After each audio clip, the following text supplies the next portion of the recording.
Petite histoire de la Syrie et du Liban. Chapitre 6. Les Arabes en Syrie, 634. Premièrement les Arabes, deuxièmement Mahomet, troisièmement la conquête de la Syrie, quatrièmement l'organisation, cinquièmement Moawiya, gouverneur. Précis.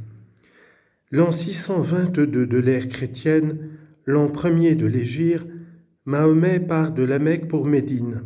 Il rentre à la Mecque en 629. Après la mort de Mahomet en 632, les Arabes envahissent la Palestine, 633-634.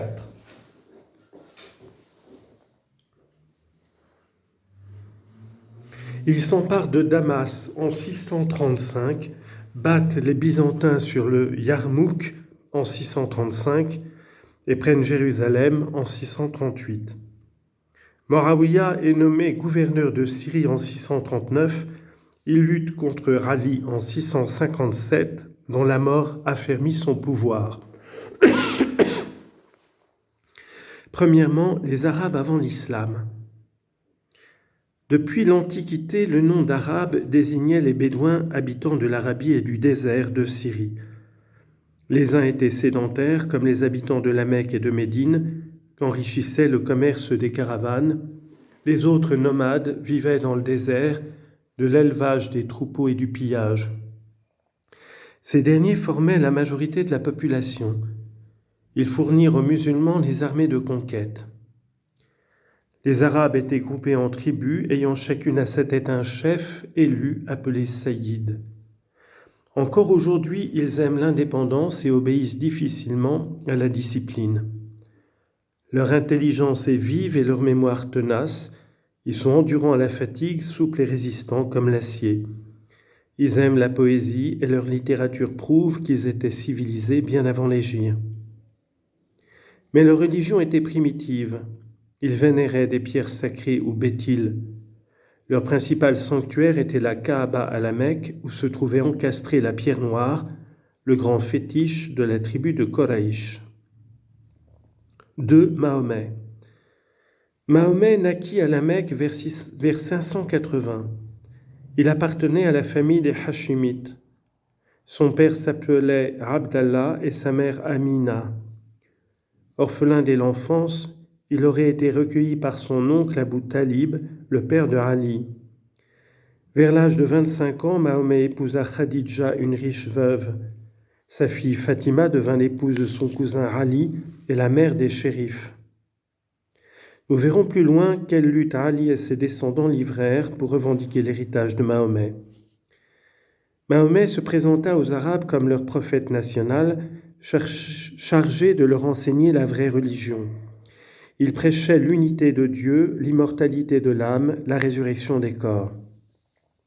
Sa doctrine se trouve développée dans le Coran.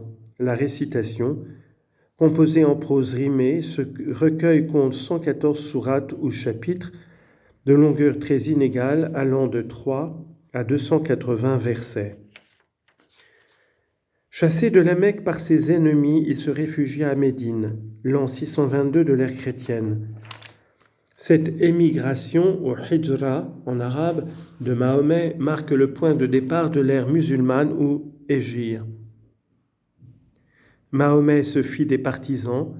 Il gagna la bataille de Badr en 624 sur les Mécois, mais il fut défait à Uhud en 627. Après bien des luttes et des négociations, il entra triomphalement à la Mecque en 629. À la mort de Mahomet en 632, son beau-père Abou Bakr recueillit son califat, c'est-à-dire sa succession, son vicariat, en arabe khilafa. 3. La conquête de la Syrie. La Syrie était riche. Les Arabes l'appelaient le pays du vin et du levain. Elle était ouverte et sans défense. Ils songèrent d'abord non à la conquérir, mais à la rasier, comme avaient fait leurs ancêtres de temps immémorial.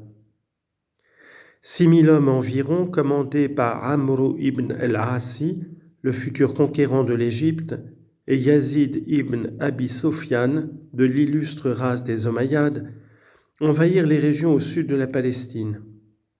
Quelques centaines de Byzantins se portèrent tumultueusement au-devant d'eux.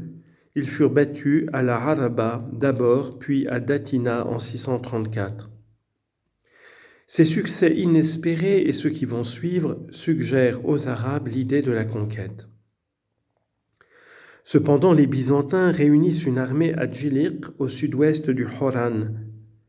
De leur côté, les Arabes, renforcés de bandes arrivées de Médine et par la présence de Khalid ibn al-Walid, se concentrent entre Jérusalem et Baït Djibrin.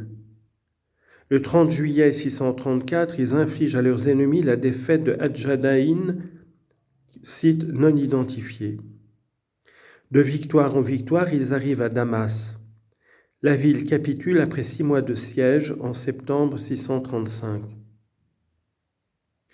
Mais la bataille qui décide du sort de la Syrie se livre sur le Yarmouk, affluent oriental du Jourdain. Les Arabes sont près de 25 000 combattants commandés par Abu Ubaïda ibn al-Jarrah. L'armée byzantine se compose d'environ 30 000 hommes, mal entraînés, mal commandés, dont la moitié se mutina en pleine bataille. Le reste est écrasé ou mis en fuite. C'était le 20 août 636. Les vainqueurs s'emparent sans résistance d'Alep, d'Antioche, de Jérusalem, où le calife Omar entre en triomphe en 638, enfin de Césarée.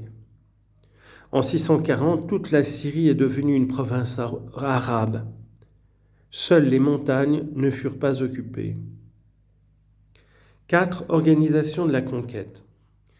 Commencée par le calife Omar, elle sera complétée par les Omeyyades.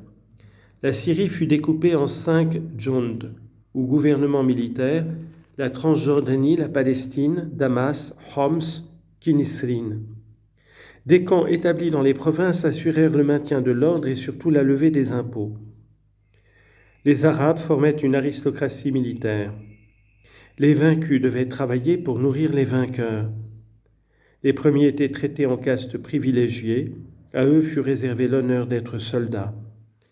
Les non-musulmans étaient appelés dhimmi, c'est-à-dire protégés, mineurs.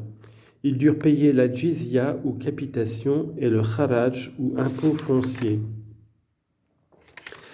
La capitation s'élevait à 4 dinars ou livres d'or pour les riches, à 2 dinars pour la classe moyenne et 1 dinar pour les pauvres. Quant à l'impôt foncier, il était basé sur l'étendue et la fertilité des terres. Ce système de prestation fut emprunté par les Arabes aux Romains. 5.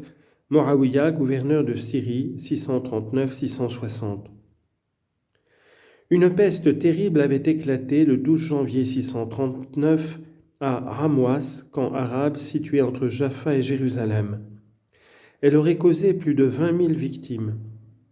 Abu Ubaïda en mourut, Moawiya devint gouverneur de Syrie.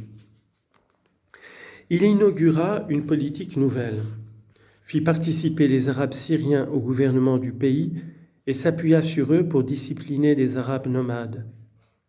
Il coupa dans les forêts du Liban le bois nécessaire à la construction d'une flotte avec laquelle il attaqua Chypre et Rhodes et vainquit les flottes de Byzance.